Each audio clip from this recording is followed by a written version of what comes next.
Here's how to fix the low-level exception occurred error in Adobe Premiere Pro. If you're seeing a low-level exception occurred error, start by changing the project renderer. In Premiere Pro, go to File, Project Settings, General.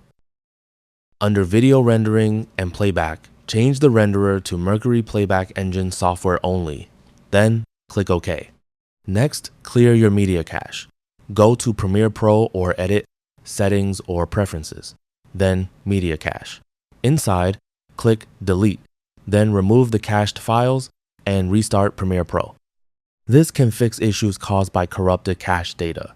After that, make sure you're using the latest version of Adobe Premiere Pro. Open the Creative Cloud app, go to the Updates tab, and install any available updates.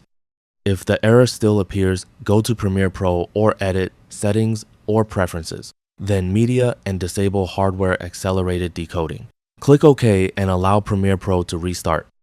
This often resolves errors related to unsupported or problematic media files. If you're still having issues, check whether the error only occurs with a specific video or image. If it does, try converting the file to a different format or re-importing it into your project. That's all for this video. Thanks.